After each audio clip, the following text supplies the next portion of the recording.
여호수아 1장 5절에서 8절까지의 말씀과 디모데후서 1장 3절에서 8절까지의 말씀입니다. 네 평생에 너를 능히 대적할 자가 없으리니 내가 모세와 함께 있었던 것 같이 너와 함께 있을 것임이니라. 내가 너를 떠나지 아니하며 버리지 아니하리니 강하고 담대하라. 너는 내가 그들의 조상에게 맹세하여 그들에게 주리라 한 땅을 이 백성에게 차지하게 하리라.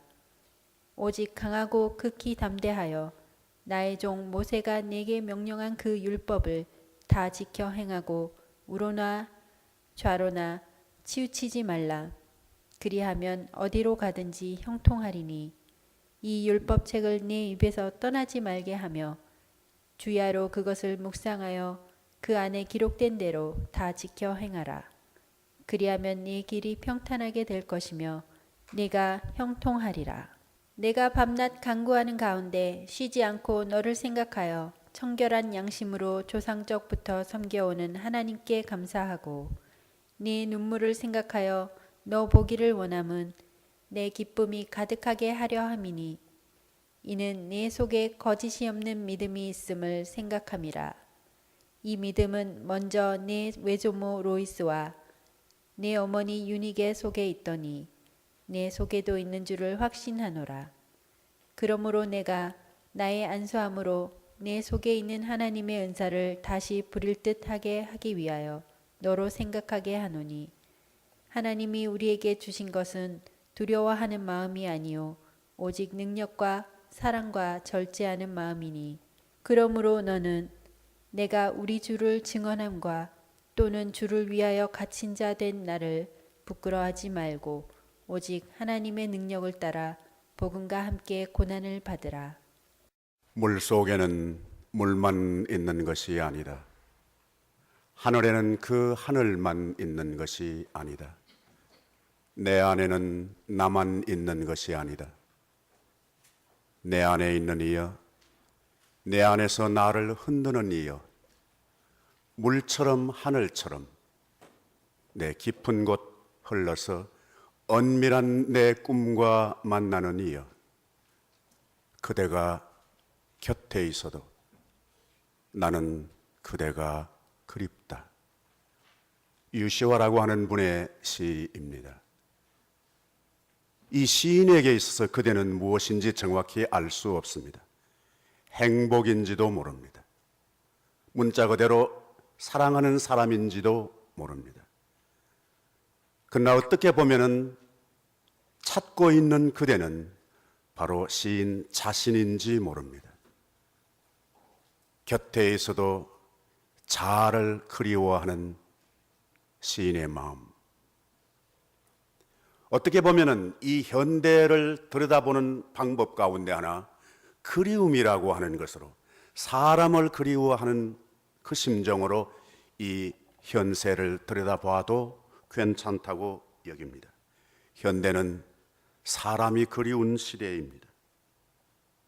사람이 만약 성공했다면 환경 때문이 아니라 시설이나 여건이나 혹은 이슈 때문이 아니라 틀림없이 사람 때문일 가능성이 많습니다. 저는 지금도 그리운 사람이 있습니다. 나이가 들면 들수록 더 그립고 보고 싶습니다. 저의 아버지입니다. 그리고 저의 어머니입니다. 31살에 혼자 되셔서 긴 세월을 섬기다가 가신 그 어머니 보고 싶습니다. 아버지나 어머니는 기능은 대신 해줄 사람이 있을지 모르지만 그 진심은, 그 핵심은 다른 어떤 누구도 대체할 수 없는 것이 아버지요 어머니라고 생각을 합니다. 나만 그런 것이 아니라 이 사회만 그런 것이 아닙니다. 정치에서도 사람이 그립습니다. 학교에서도 사람이 그립습니다. 군대에서도 사람이 그립습니다. 더더욱이 교회에도 사람이 그리운 시대가 되었습니다. 이제 우리는 앞으로 우리 목회자를 찾는 청빙위원회가 구성될 것입니다. 더 좁게는 바로 이미 공천위원회가 구성되어서 우리 교회에 섬기고 일할 사람을 찾게 될 것입니다. 뽑게 될 겁니다. 어떤 사람을 뽑을까? 어떤 사람이 될까? 사람 많습니다. 그런데 사람이 정말 귀합니다. 저는 지금까지 목회를 통해서 교회 관점에서 목회자에 대한 기대를 많이 보았습니다. 목회자가 얼마나 많은지 모릅니다. 그런데 정작 목사님을 모시려고 그러면은 목사님이 없습니다. 참 아이러니합니다. 앞으로도 페이필 교회에서도 청빙위원회가 구성되어서 광고하면 아마 틀림없이 100여 통가량의 레즈메를 받게 될 겁니다. 목사가 많다는 얘기입니다. 그런데 그 중에 한 사람 뽑는데 눈 감고 뽑아도 될 것을, 그렇게 쉬운 일이 아닙니다. 왜냐하면 목사다운 목사를 그리워하기 때문에 그렇습니다. 목회자면 그러면 좋겠습니다. 저는 목회자에게서 들은 얘기 많습니다. 내 청춘과 내 인격과 내 배운 지성과 내 영성을 흔쾌히 쏟을 수 있는 교회가 없다는 겁니다. 교회는 많은데 골목골목마다 지나가면 몇 발자국 곁에 교회가 있지만 정작 하나님께서 내게 주신 소명을 불태울 수 있는 교회는 많지 않다는 겁니다. 아이러니합니다. 뭐 때문에 그럴까?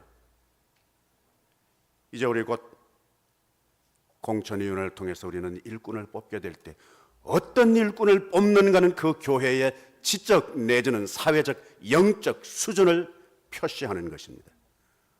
아무거나 닥치는 대로 내 기분대로 뽑는다. 그러면 그 교회, 그 개인, 공동회의 회원 그 한 사람의 수준을 입증하는 것입니다. 모르겠습니다. 우리 교회는 예외인지 모르겠으나 어떤 교회는 그냥 그 공동회에서 뽑히려고 기를 쓰는 사람들이 있습니다. 여기는 없을 줄로 알고 내가 큰 소리로 얘기합니다. 공동회의 날짜 정해지면은 분주합니다. 그 집에 사람들이 오라는 겁니다.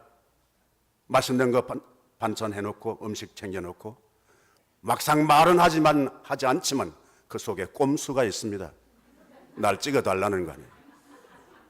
예. 이 정도 되면 이제 공천위원회 발표되고 아무도 초청하는 사람이 없을지 모르겠습니다. 하고 싶은 사람이 많습니다. 자기 주체도 모르고 하고 싶어하는 사람이 있습니다. 역량은 있지만 때도 모르고 덤비는 경우도 있습니다. 어떻게 하면 일꾼은 많은데 어떤 사람이 교회를 섬겨야 할까? 그 자리에서 세워져야 할까? 학교에서는 학교의 직분 맡은 사람의 기능이 다릅니다. 병원에서는 병원에서 해야 할 사람을 뽑을 때 그 기준이 다릅니다. 교회는 달라야 하는 것입니다. 세상의 조직체에서 잘하는 사람, 교회에서 반드시 잘한다는 보장이 없습니다. 왜냐하면 예산도 있고 조직도 있고 구성도 되어 있는 단체이지만 교회는 독특한 성격의 조직체이기 때문에 그렇습니다. 교회를 공동체 조직체로 보느냐, 아니면 더 구체적으로는 정당으로 보느냐, 친목회의로 보느냐, 동창회 정도로 보느냐, 어떻게 보느냐에 따라서 내가 거기에서 섬길 수 있을까 없을까, 저 사람이 우리 교회에 임직을 맡아서 섬길 수 있을까를 기준 잡을 수 있는 좋은 기준이 된다고 봅니다. 오늘 구약과 신약에 있는 본문 말씀은 이제 새로운 패턴으로 새로운 시대에 새로운 임무를 받는 두 사람, 여호수아와 디모데에게 준 본문 현장이 그렇습니다. 이제 이들은 군중 속에서 모세를 대신해서 지금 이제 옥중에서 곧 순교를 눈앞에 두고 있는 사도 바울을 이어서 사역을 감당해 나가는 디모데를 만나게 됩니다. 이 둘 중에서 디모데에게 특별히 교훈을 주는 것은 강하고 담대하라, 뭘 어쨌기 때문에 강하고 담대하라고 말하는가? 이제 디모데나 여호수아는 역사적인 인물이 된 겁니다. 여기서 전제되어 있는 심층에 담겨져 있는 교훈은 무리에 속지 말라입니다. 우리 교회에 뽑히는 사람도 뽑는 사람도 무리가 되어서는 안 됩니다. 무리에 속지 말아야 합니다. 무리를 만들지 말아야 합니다. 무리를 이용하지 말아야 합니다. 무리가 되면은 어리석어집니다. 무리가 되면 판단력을 잃어버립니다. 그럴 때 지도자는 역사를 읽을 줄 아는 눈이 있어야 합니다. 그것이 국가의 역사이든지 교회의 역사이든지 개인의 역사이든지 역사를 읽을 줄 아는 눈이 있어야 합니다. 어떻게 읽을 것인가? 역사에는 두 얼굴이 있습니다. 어떤 역사이든지 간에 정의로 가득 차 있는 역사는 없습니다. 거기에는 불의도 같이 포함되어 있습니다. 어떤 역사이든지 불의만 가득 차 있는 역사는 없습니다. 불의로 가득 찬 역사의 양이 많다 손치더라도 한 줄기, 마치 작은 한 줄기 빛처럼 거기에는 의로운 얼굴의 흐름이 있습니다. 그것을 읽을 줄 아는 지도자가 되어야 된다는 것입니다. 그분들이 나서야 하고 그분들이 뽑힘을 받아야 된다는 얘기입니다. 여호수아는 시간적으로 역사의식을 도전받는 위치에 서 있습니다. 모세가 수고 많이 했습니다. 온갖 욕을 많이 먹었습니다. 비난 많이 받았습니다. 결코 여호수아, 너는 무리에 속지 말라. 무리에 편성하지 말라. 무리를 만들지 말라. 그리고 무리를 이용하지 말라는 것입니다. 내가 맡아서 주위에 내 사람 만들기가 쉽습니다. 내 사람 만드는 거로 끝나는 경우가 많습니다. 내 사람 만드는 것까지는 좋을지 모릅니다. 그러나 반드시 내 사람은 예수의 사람으로 전달되어야 합니다. 이것은 쉬운 일이 아닙니다. 속상하는 일입니다. 슬픈 일입니다. 외로운 일입니다. 용기가 필요합니다. 여러분, 무리는 두 개의 얼굴을 가지고 있습니다. 줄리어스 시저라는 책을 쓴 셰익스피어의 이야기에 시자가 암살당한 그 이튿날 아침 로마 원로원 앞에 프루투스가 났습니다. 여러분 잘 아시는 대로 내가 시자를 쓰러뜨린 것은 시자를 덜 사랑해서가 아닙니다. 내가 로마를 더 사랑했기 때문입니다. 여러분 중에 시자가 살고 모든 사람이 다 노예로 살기를 원한다면 지금 나오세요. 내가 그분에게는 죄를 지었습니다. 여러분은 시자가 죽고 모든 사람이 자유인으로 살기를 원하십니까? 시자가 살고 모든 사람이 노예로 사는 것을 원하십니까? 이 중에서 조국을 사랑하지 않는 사람이, 비열한 사람이 있다면 나오세요. 내가 그분에게는 죄를 지었습니다. 시자의 사랑에는 기쁨을, 시자의 용기에는 존경을, 그러나 시자의 야심에는 죽음이 있을 따름입니다. 군중들은 열광합니다. 브루터스가 시자를 죽인 것은 잘했다는 겁니다. 환호합니다. 우리는 시자 한 사람이 죽고 자유인으로 살기를 원한다는 겁니다. 시자가 죽은 것에 대해서 애절함이 없다는 겁니다. 이어서 여러분 잘 아시는 안토니우스가 나옵니다. 나는 오늘 시자를 찬양하기 위해서 나온 것이 아니라 시자의 시체를 장사하기 위해서 나왔습니다. 브루터스는 시자를 야심이 있는 사람이라고 말했습니다. 시자는 외적에게 승리해서 많은 포로를 로마로 끌어들였습니다. 그리고 외적에게서 얻은 엄청난 재산을 국고에 넘겼습니다. 한 푼도 그는 차지하지 않았습니다. 그런데 그가 야심이 찬 사람입니까? 어느 축제에서 나 안토니우스는 시자에게 왕관을 3번이나 바쳤습니다. 그러나 시자는 단호히 그 왕관을 거절했습니다. 그래도 시자가 야심이 있는 사람이었습니까? 지금 여기 시자의 시체가 있습니다. 이 핏자국은 카시오스가 그의 비수로 찌른 자국입니다. 이 핏자국은 그의 따뜻한 사랑받는 브루투스의 비수가 그를 찌른 것입니다. 이제 우리는 시자는 갔습니다. 언제 이런 사람을 다시 찾을 수 있을지 모릅니다.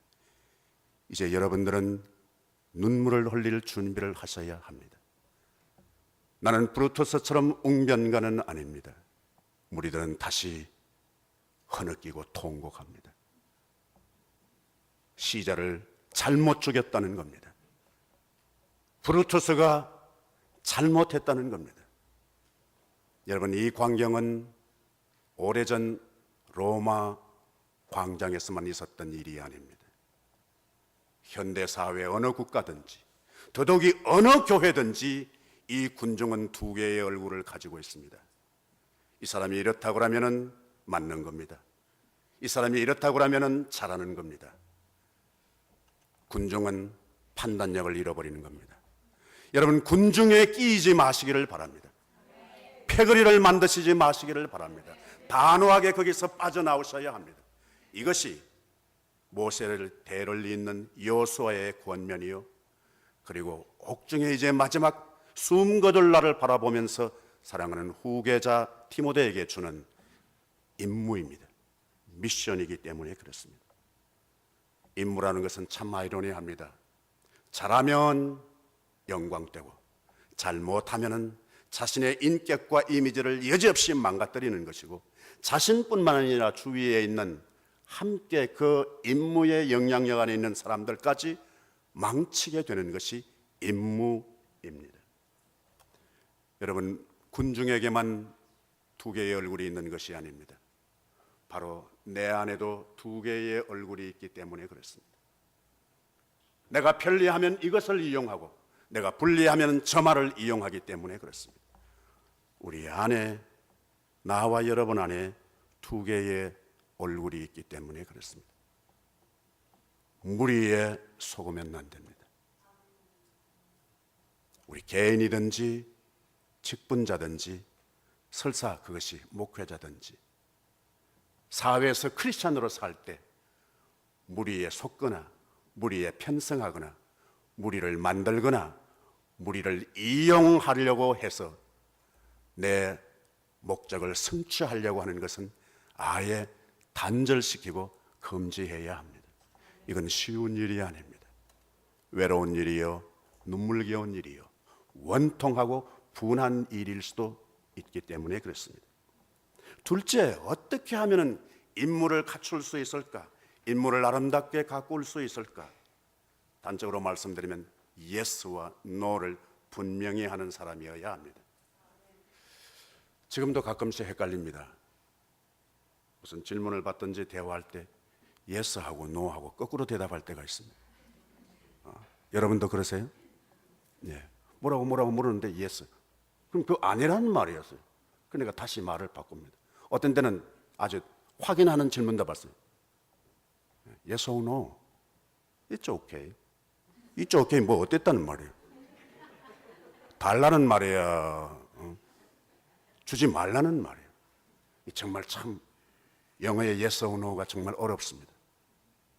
영어가 어려워서 그런 것이 아닙니다. 현실 우리 살아갈 때 개인적으로든지 대인관계에서든지 특별히 교회에서 yes 해야 할지 no 해야 할지가 얼마나 어려운지 모릅니다. yes, no가 쉬운 것 같습니다. 왜냐하면 내 기분대로 하면 쉽습니다. 내 기분대로 판단해버리는 거예요. 그거 아니야. 이거 아주 쉬운 일입니다. 이 기준으로 교회 섬길 수 있는 가능성이 현대 교회는 엄청 많습니다. 저는 페이필 교회도 예외가 아니라고 말씀드립니다. 자기 기분대로서 맞다, 틀렸다 이렇게 할 가능성이 많다는 겁니다. Yes or No는 무엇을 기준으로 Yes or No 하느냐, 그것이 전제되었을 때 Yes 할 때 Yes 하는 것이요, No 할 때 단호히 No 할 수 있는 기준이 있어야 된다는 겁니다. 그걸 다른 표현으로 말하면 복종과 거부할 줄 아는 요소가 있어야 된다는 겁니다. 여러분 잘 아시는 한용운의 복종이라는 글 가운데 이런 글이 있습니다. 남들은 자유를 사랑한다지만 나는 복종을 좋아하여요. 자유를 모르는 것은 아니지만 당신에게는 복종만 하고 싶어요. 복종하고 싶은데 복종하는 것은 아름다운 자유보다 달콤합니다. 그것이 나의 행복입니다. 그러나 당신이 나더러 다른 사람을 복종하라고 하면 그것만은 복종할 수가 없습니다. 다른 사람을 복종하면 당신에게 복종할 수 없는 까닭입니다. 크리스찬으로서 우리는 현대 사회에 살면서 엄청난 복종을 강요받는 시대에 삽니다. 돈이 우리를 복종시키려고 합니다. 명예가 우리를 복종시키려고 합니다. 불의가 우리를 복종시키려고 합니다. 거기에 복종 지치면은 하나님 앞에서는 복종할 기력도 없고 복종의 언어도 떨어지는 겁니다. 정작 복종해야 할 대상에게는 우리가 복종하지 못하는 것입니다. 한용운에게 당신은 누구인지 모릅니다. 조국인지 모릅니다. 절대자인지도 모릅니다. 우리 같으면 단호히 전능하신 하나님 아버지, 나를 위하여 십자가에서 피를 흘리신 그 예수 그리스도일 거라고 공감합니다. 예수께 복종하지 않으면 다른 것에 복종하게 되고, 만약에 예수님이 다른 세상에 복종하라고 하면 나는 그 복종은 받아들일 수 없습니다. 왜? 다른 사람에게 복종하면 내가 예수님께 복종할 시간과 여력과 어휘가 없기 때문일 것이라고 보는 겁니다. 임직자는 마치 그 위치가 제사장과 같다고 믿습니다. 오늘 여호수아나 디모데도 마찬가지입니다. 백성들과 하나님 그 중간 사이에 있습니다. 디모데도 역시 그렇습니다. 구체적으로는 바울과 교인 그 사이에 자기가 있습니다. 여기에서 임무를 감당하는 것입니다.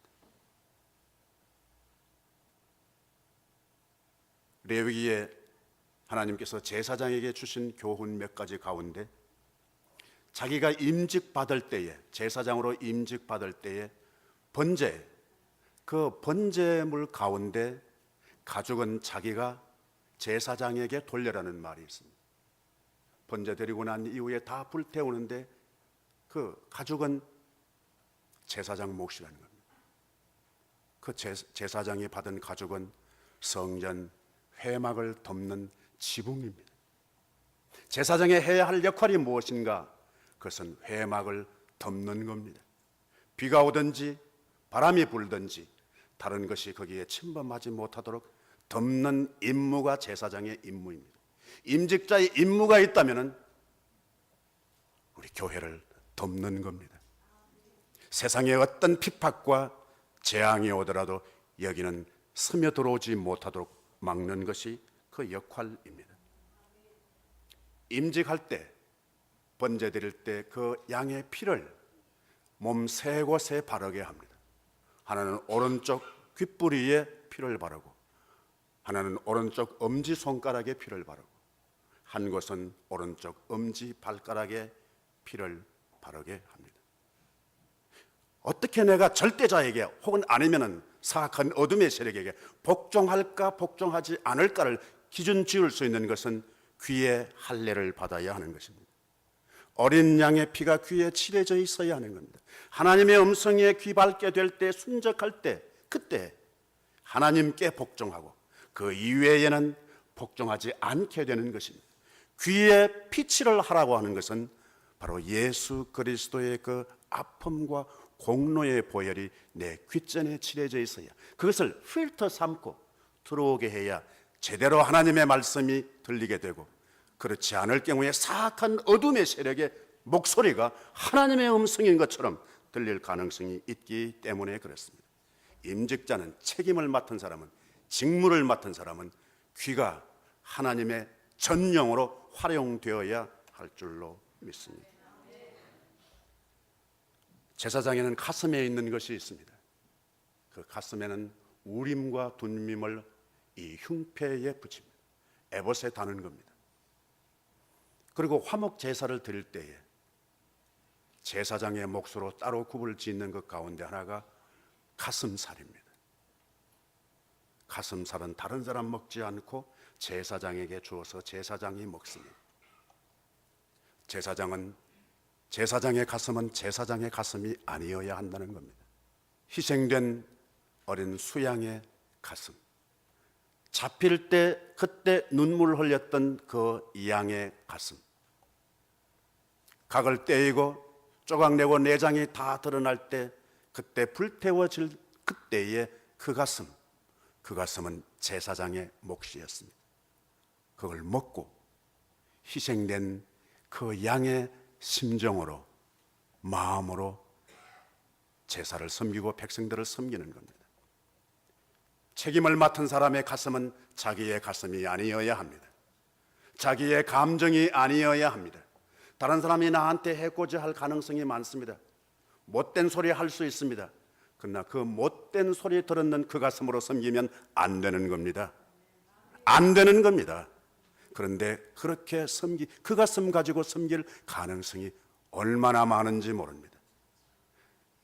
가능성이 많은데 이것은 위험한 것이라는 말씀이 오늘 성경에 있는 말씀입니다. 여호수아를 가리켜서 민수기 27장에는 그렇게 말합니다. 네가 여호수아를 데려다가 안수해라. 그에게는 그 속에는 영이 머물러 있느니라. 여호수아를 어떻게 하나님께서 점 찍었을까? 어떻게 하나님의 지시를 따라서 모세가 여호수아를 택정했을까? 여호수아의 청춘, 여호수아의 비전, 여호수아의 탤런트를 핸들해가는 것은 여호수아의 경험이 아니라, 여호수아의 성품이 아니라 그 안에 있는 하나님의 영이었다는 것입니다. 하나님의 영이 여호수아의 삶과 리더십을 핸들해갔다는 겁니다. 복종할 줄 안다는 것, 예스와 노를 구별할 줄 안다는 것은 하나님의 절대 주권에 의지한다는 겁니다. 하나님의 절대 주권은 내 것이 아니라는 겁니다. 못마땅할 수 있습니다. 속상할 수 있습니다. 그러나 하나님의 주권을 인정하면은 그것은 내가 속상한 일이 있어도, 내가 좀 불리하거나 심지어 억울한 일이 있다 손치더라도 그것을 극복할 수 있는 것입니다. 절대 주권의 다른 말로 말하면 하나님 두려운 줄로 아는 것입니다. 여러분, 하나님 두려워하지 않으면 다른 것이 두렵게 되어 있습니다. 그러나 하나님을 두려워하면 다른 것이 두렵지 않게 되어 있습니다. 제가 존경하는 선생님 가운데 한 분, 김교신 선생이 있습니다. 옛날 양정학교의 박물 선생님이셨습니다. 요즘식으로 말하면 지리 선생님이십니다. 그의 일기 가운데 그런 글귀가 남아 있습니다. 하나님, 내 반의 학생들, 그들의 인품이 저 인수봉처럼 되게 하시고 하나님 이외에는 세상에 무서운 것 없이 자라게 하옵소서. 하나님을 무서워하면 다른 것이 무섭지 않습니다. 그러나 하나님을 무서워하지 아니하면 다른 것이 무서움으로 다가오게 되는 줄로 압니다.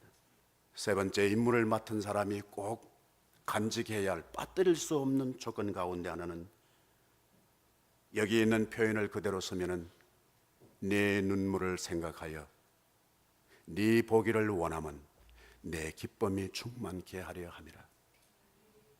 내 눈물을 생각하여 신약 성경 원어를 그대로 읽으면 바로 네 그 눈물을 생각하여, 그 눈물을 생각하여. 우리는 개인으로도 그렇지만 특별히 교회에 섬길 사람을 보는 눈 가운데 가슴이 젖은 일꾼을 찾으셔야 합니다. 가슴이 젖은 사람이 하나님 앞에, 교회 앞에 헌신하는 제물로 나서야 된다는 것입니다. 여러분 잘 아시는 탈무드 가운데 비누는 몸을 위하여, 눈물은 마음을 위하여라는 말이 있습니다. 하나님의 놀라운 성령의 역사가 나타났던 현장에는 이상스럽게 눈물의 현장이었습니다. 하갈은 아들을 데리고 광야에 방황할 때, 방성대곡하고 있을 때, 그때에 기도하지 않았는데도, 하갈이 하나님을 부르지 않았는데도 하나님이 나타나십니다. 하갈아, 하갈아, 무슨 일이냐? 하나님의 구원 섭리에 제외된 이스마엘에게까지 엄청난 축복을 약속하십니다. 그 아이를 일으켜라. 내가 그로 하여금 큰 민족을 이루게 하겠다. 약속에서 제외된 사람까지라도 어머니의 눈물을 보고서 다시 하나님 구원 섭리에 당신의 축복의 반열에 동참시키신다는 말씀입니다. 여러분은 언제나 신앙생활 하실 때에 지금까지 여러분의 눈물샘이 터진 적이 있습니까? 눈물샘이 터진 적이 있는 줄로 압니다. 서러워서 원통하고 분해서 흐르는 눈물이 아닙니다. 내가 무엇이건데 이 멀리 미국에까지, 내가 무엇이건데 바쁜 시간, 쓸데 많은데 시간과 돈과 그것을 뚝 잘라서 하나님 앞에 크리스찬이라고 하는 명목으로, 교회를 사랑한다는 명목으로 나를 서게 하실까? 내게 주신 은혜, 받은 은혜, 경제적으로는 좀 어렵지만, 신체적으로는 좀 불편하지만, 여건으로 봐서는 불리한 것 같지만, 그래도 나를 여기까지 세워주신 그 하나님의 은혜, 그 하나만으로 다른 어떤 은혜 구하지 않으리. 이런 경지에서 흐르는 눈물입니다. 또 하나의 눈물이 있다면 통회의 눈물입니다. 내가 뭐 잘못한 거 있어? 눈 부럽다고 대들었는데 어느 날, 어느 순간에, 기도하는 순간에, 예배드리는 순간에, 운전하는 순간에, 어느 순간에 밥 먹는데 숟가락을 들고 있는데 그 숟가락에 내 눈물이 떨어지는 때가 있습니다. 그건 통회의 눈물입니다. 까닭을 알 수 없는 눈물입니다. 그런 눈물 흘려본 적이 없는데 어느 순간에 내 눈물샘이 터지는 겁니다. 지금도 잊히지 않는 분은 교회에만 저를 만나서 목사님, 저는 내 평생에 흘릴 눈물 다 흘린 줄로 알았습니다. 그런데 왜 이렇게 눈물이 끊임없이 쏟아지는지 모르겠습니다. 난 그분의 말의 뜻은 자세히 모르겠습니다. 그러나 나는 확실히 믿습니다. 그분의 눈물은 그분을 치유하고 그분을 어루만지는 것이 되었다고 봅니다. 제가 아까 어머니 얘기를 했습니다. 저는 어머니의 눈물을 본 적이 없습니다. 왜 슬픈 일이 없었겠습니까? 31살에 홀로 되셔서 사남매를 키우기까지 왜 눈물을 흘릴 일이 없었겠습니까? 그런데 한 번 목격한 적이 있습니다. 34세 특거리 하는 그 즈음에 제가 결혼식을 했습니다. 사진 찍는 사람이 주례자 뒤에 신랑 신부를 겨냥으로 해서 사진을 찍었습니다. 신랑 신부만 나온 것이 아니라 결혼식 하객석 맨 앞자리에 앉아있는 한 여자가 그 카메라에 담겼습니다. 그 여인은 정신없이 흐느껴 울고 있었습니다. 온 얼굴이 망가지게 울고 계셨습니다. 그 어머니는 저의 어머니였습니다. 말씀하지 않으셨지만, 보여주지 않으셨지만 아들 결혼식 날 아들의 뒷모습에 앉아서 통곡하듯이 흐느껴 우시는 엄마의 눈물, 그 눈물이 어머니의 가치요, 어머니의 힘입니다. 그래서 갈수록 어머니가 소중하게 여기시고 보고 싶은 것은 그 어머니의 눈물 때문이라고 생각을 합니다. 눈물이 흐른다고 하는 것은 그 내면의 세계가 폭로된다는 얘기입니다. 여러분, 병아리를 깔려고 하면은 그 계란이 안에서 깨어져야 합니다. 그래야 생명이 나옵니다. 바깥에서 깨면 어떻게 돼요? 그건 생명은 못 얻습니다. 그건 프라이로 끝나는 겁니다. 통회는 지금 내 안에서 내가 자아가 깨어지고 그리고 새 생명이 내 속에서 드러난다는 자기 폭로입니다. 저는 개인적으로 틈틈이 그렇게 트라이 해보고 있습니다. 내가 내 진심을 알려고 하면 어떻게 하면 될까? 그리고 가끔씩 얄밉게 다른 사람에게도 그렇게 하면 적용해 봅니다. 첫째는 돈을 줘 봅니다. 이 사람이 돈 받고 어떻게 하는가? 돈값을 하는지 돈값을 못하는지 아니면 돈값 이상 하는지. 둘째는 자리를 주어보는 겁니다. 위치를 주어봅니다. 자리가 없을 때는 그렇게 순한 양 같은 사람이 자리에 한번 딱 앉고 나면 맹수가 됩니다. 자기 아는 것, 자기 가지고 있는 것, 이거 그냥 상칼처럼 그냥 막 휘젓는 거예요. 그런 사람이 사실은 임무 맡으면 자기 망가지고 주위에 있는 사람 다칩니다. 자리를 주어보는 겁니다. 하나 더 시험해 볼 수 있는 것은 불평을 주어보는 겁니다. 불평은 계속되는 것이 아닙니다. 한때 불편만 주어보는 거예요. 그때에 그 사람의 속내가 폭로됩니다. 내면의 세계는 우리의 가슴이 젖을 때라고 믿습니다. 임무는 참 신비롭습니다. 나를 돋보이게 할 수도 있고 예수를 드러나게도 할 수 있지만 임무는 때로 나를 망가뜨리고 예수님을 쫓아낼 수도 있습니다.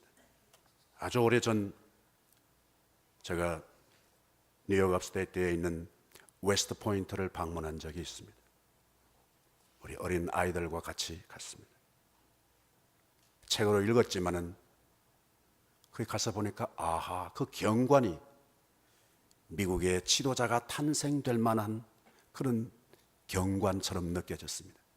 여기에서 밥 먹고 자고 눈 뜨고 그 경관을 경험하면서 그들의 인성과 그들의 치성이 풍요로워지겠다는 생각을 했습니다. 아름다운 경관이었습니다. 여러분 잘 아시는 대로 웨스트 포인트의 정신, duty, honor, control. 임무가 우리의 명예라는 겁니다. 임무와 명예 이 두 개가 균형을 맞출 수 있는 중심이 뭔가 하니까 컨트롤입니다. 우리에게는 또 다른 영원한 조국이 있습니다. 그 조국이 우리에게 임무를 주시고 그 임무 통해서 우리에게 또 다른 명예를 주실 줄로 믿습니다. 놓치지 않게 되기를 바랍니다. 여호와 우리 아버지 하나님, 새로운 시대에 새로운 임무를 부여받는 여호수아와 디모데를 만나게 하시니 감사합니다. 하나님께서 그들에게 주신 임무를 통하여 우리 여호와 아버지 하나님, 우리의 청춘과 지성과 영성이 복되게 해주시고 주의 몸된 교회가 더욱더 우리 여호와 아버지 하나님 기뻐하시는 생명의 공동체 되게 하여 주시옵소서. 임무를 받을 때 정직하게 하옵소서. 임무의 자리에 나설 때 청결한 양심을 주시옵소서. 비굴하지 않게 하옵소서. 담대하게 하옵소서. 나사렛 예수 그리스도 이름으로 기도하옵나이다. 아멘.